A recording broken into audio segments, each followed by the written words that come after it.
Entrevista al licenciado Óscar Mauricio Elías Valencia, agrónomo y administrador de empresas, colaborador cercano de Enrique Álvarez Córdoba.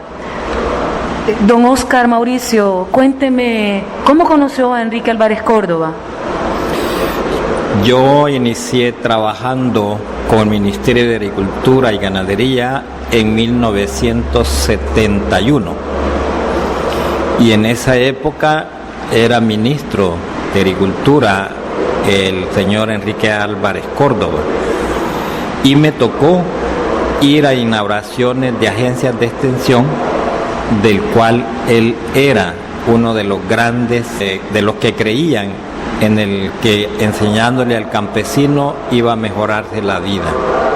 En la camioneta que él tenía todoterreno a la ciudad de Comalapa, Chalatenango, y íbamos platicando sobre el pensamiento que él tenía sobre los campesinos y la alegría que a él le daba que se inauguraran agencias de extensión agrícola. Y me conoció, me saludó y le gustó como yo le externé mi preocupación de mis conocimientos poderlos transferir a los campesinos. ¿Cuáles eran esos conocimientos? Yo me gradué en la Escuela Nacional de Agricultura en 1969. La cual fue iniciativa de él, ¿verdad? Él tenía, junto con otros personajes, la creencia de que la Escuela Nacional de Agricultura era la punta de lanza de la agricultura en El Salvador, tanto que nosotros como estudiantes lo elegimos a él para padrino de la graduación de 1969. Y él aceptó, por supuesto. Él estuvo muy, pero muy agradecido y nos hizo una gran fiesta, todos los estudiantes que nos graduamos, y posteriormente él convocaba a varios grupos a compartir conocimientos ya en los cantones y otros lugares. Yo tuve la suerte de compartir con él una inauguración en el pueblo de Comalapa, Chalatenango. En Comalapa, Chalatenango era una comunidad bastante pobre y que al inaugurar la agencia de extensión agrícola y que yo fui el primer extensionista que él me presentó a la comunidad, él esperaba que se le diera a la comunidad lo más posible de conocimientos y estaba pendiente del desarrollo de la agencia, porque cuando él inició de ministro solo habían como 27 agencias. Cuando él terminó su mandato de ministro había inaugurado un poco más de 20 porque llegaba a 49 agencias de extensión.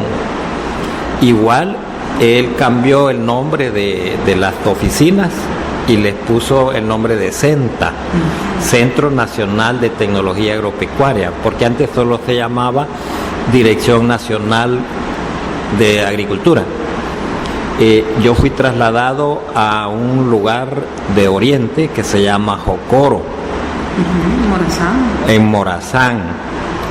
Allí ya existía una agencia de extensión. Yo no tenía mayor dificultad en trasladarme y él estuvo de acuerdo y me apoyó grandemente en esta agencia de extensión de Jocoro. ¿Y en qué año fue eso? Justamente la década convulsa de El Salvador, ¿verdad? Comenzaba exactamente. Yo me recuerdo que bajaban de los buses a los maestros, a los campesinos, y él sabía que había una escuela en Tuchitoto de campesinos. ¿Escuela de qué? De campesinos que estuvieron, se les daba bastantes clases de agricultura y clases sobre desarrollo de cooperativas.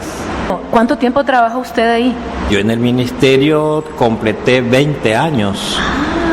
Entonces, durante todos esos años, bueno, a él lo asesinan en 1980, el 27 de noviembre, pero ustedes tuvieron una bonita amistad en todo el tiempo. ¿Usted alguna vez fue al Jobo con él? Yo tuve la oportunidad de ir al Jobo cuando éramos estudiantes en la ENA, porque nos llamó, nos convocó, nos regaló una serie de... Bueno, nos hizo un almuerzo. Posteriormente, cuando yo estuve en Jocoro, le solicité audiencia porque yo comprendí que allí había bastante pobreza, pero que también habían ganaderos y le comenté que quería organizar una cooperativa de campesinos y una cooperativa de ganaderos.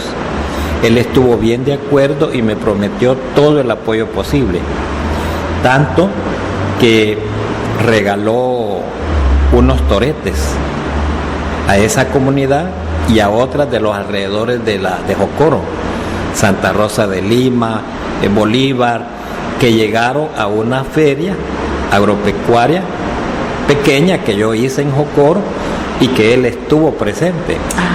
Y como él tenía ganado también, ¿verdad? Él era uno de los ganaderos más fuertes de la zona de Sonsonate, en la hacienda del Jobo, y él regalaba los toretes. Eran unos toretes que en ese tiempo lo menos que valía eran 3,000 colones cada torete, y él los donaba a fin de que ese torete lo cuidaran y lo utilizaran como pie de crilla. ¿Cómo estará esa gente ahora? ¿Supo más de ellos, de esas comunidades? Pues quiero comentarle que yo viví en Jocoro a lo largo de 5 años y con apoyo de Álvarez Córdoba nos dejaron en una lista de cooperativas que tenían acceso a la compra de harina de algodón. Y eso nos ayudó grandemente porque era un insumo importante, tanto que fundamos una cooperativa y esa cooperativa está viva actualmente y maneja cerca de 6 millones de dólares. Y esa fue una organización que yo fundé y después me llamaron, cuando cumplió 15 años, me llamaron a hacer el aniversario de la cooperativa. Yo ya no estaba ahí. Me imagino que también conoció a don Lino Segueda. Lino Segueda era el director en ese tiempo de la Escuela Nacional de Agricultura. Pues don Enrique Álvarez tenía la facilidad de expresión y se sentaba en medio de los campesinos a preguntarles sobre sus problemas. Con los ganaderos compartía amigablemente, les oía sus expectativas, y con los agrónomos, él, después de que platicaba con los campesinos y los ganaderos, a mí un par de veces me llamó para que oyera qué estaban diciendo. Por suerte estaban hablando muy bien de mí y él estaba entusiasmado y me felicitó un par de veces y me decía: tengo esperanzas en que ustedes, los agrónomos, puedan sacar al pueblo de las necesidades. Porque, bueno, con todas las tecnologías que él llevó al Jobo, pienso de que él tenía esperanzas en la agricultura en El Salvador. ¿Cómo ve usted la agricultura en El Salvador actualmente?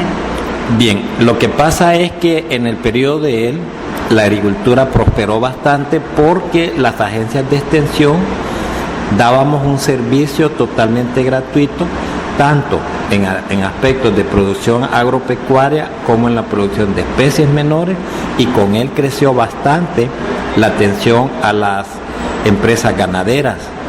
Creció una cantidad enorme, creo que fue la mejor época. Posteriormente vino la reforma agraria, que él... En el 80. En el 80, que él era uno de los precursores. Y él estuvo me recuerdo yo que estuvo en la presidencia del presidente Sánchez Hernández, que fue cuando nosotros lo conocimos, que fue recién nombrado ministro y nosotros lo nombramos padrino de la graduación.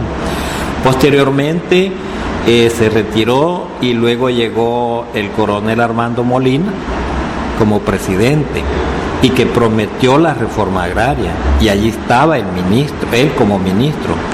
Pero luego el presidente Molina, la presión de la derecha no lo dejó hacer la reforma agraria. Yo estaba en ese tiempo en Oriente y oía yo que allá apareció una organización que se llamaba El Faro, y no dejaron que se hiciera la reforma agraria, a pesar de que el coronel Molina ofreció la reforma agraria, pero les iba a pagar inmediatamente las tierras. Pero se opusieron la derecha y propietarios, los terratenientes de grandes propiedades. Él renunció, en esa época renunció. Nosotros sentimos mucho la renuncia de él, Pero el problema fue que después no. Él estuvo en el FDR, pero a nivel de dirigencia. Sin embargo, nosotros sabíamos, muchos agrónomos estábamos muy de acuerdo con la reforma agraria, con todas las ideas que él tenía de cómo mejorar al campesino, porque él era uno de los millonarios, quizás el único en este país, que ha velado por la gente pobre. ¿Usted cree que se cumplieron los objetivos de la reforma agraria para la gente, así como él quería? Lo que pasa es que esa reforma agraria fue manejada al principio por dirigencia adecuada. Posteriormente hubo cambio de dirigencia y cambio de gobierno y distorsionaron todo lo bueno que se venía haciendo, tanto que ya no le dieron apoyo ni crediticio ni de asistencia técnica. A mí me tocó trabajar 2 años con haciendas del sector reformado y yo trabajé bajo los lineamientos de lo que era una reforma agraria profunda. Organicé campesinos, organicé las cooperativas de campesinos, una de ellas todavía existe también, la cooperativa marañonera de la zona de Intipucá. Intipucá tenía más de 3.000 manzanas de terreno, eso era de los señores regalados y continuamente nos amenazaban de muerte. Pero nosotros no cejábamos, nosotros apoyábamos a los campesinos, los organicé de tal manera que la cooperativa existe todavía.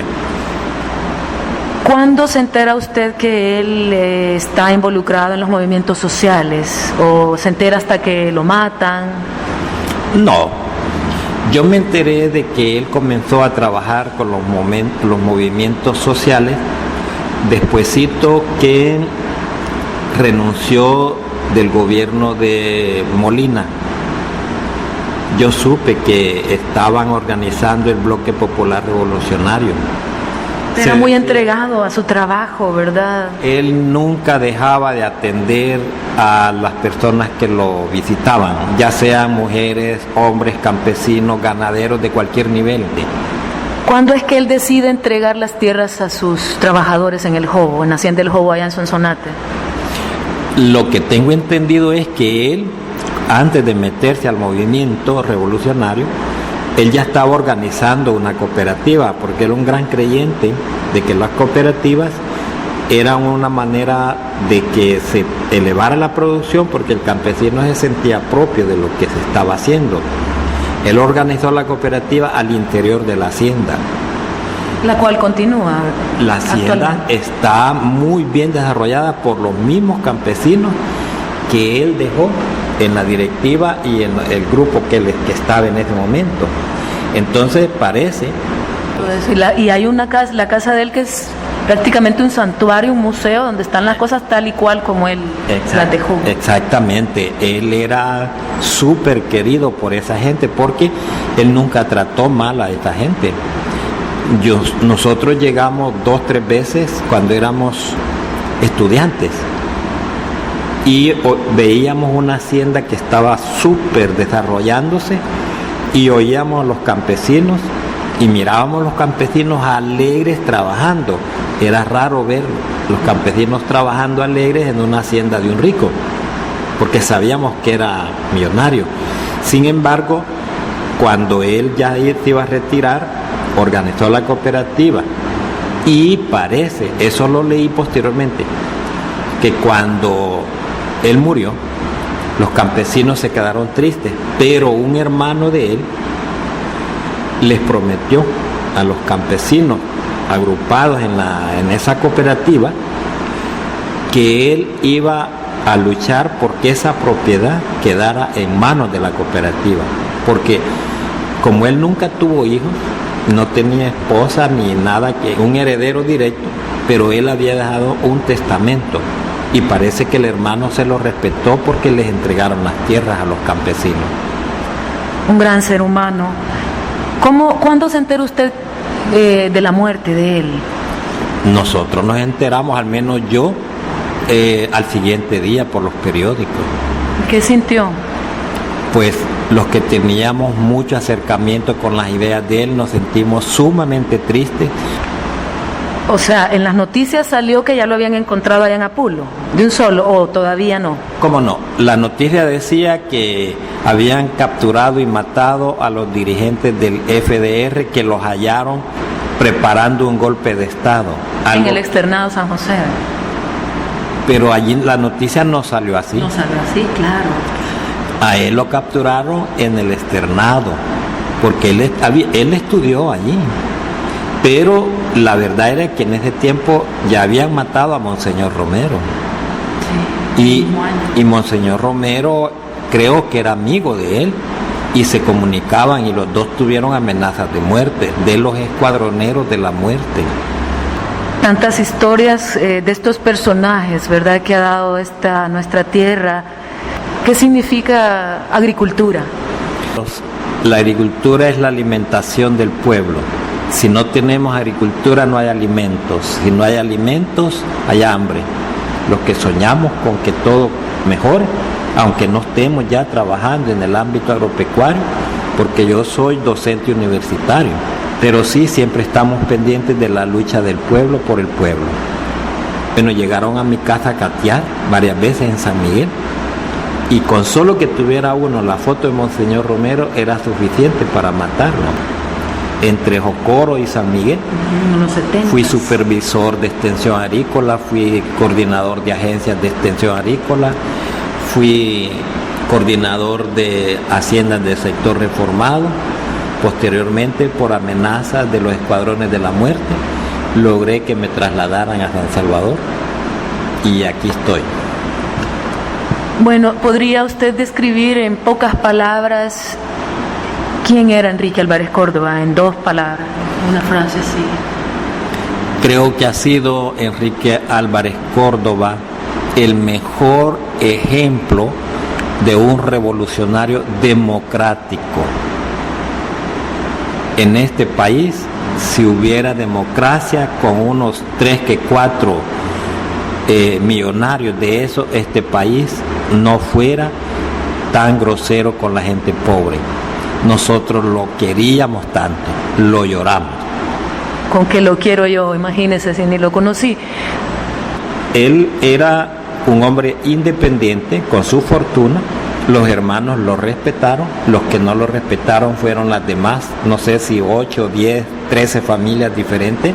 Enrique Álvarez Córdoba tuvo a bien cimentar un pensamiento democrático en defensa de los derechos de las personas pobres de todo el país, porque él conocía mucho los problemas de la gente pobre, especialmente el campesinado.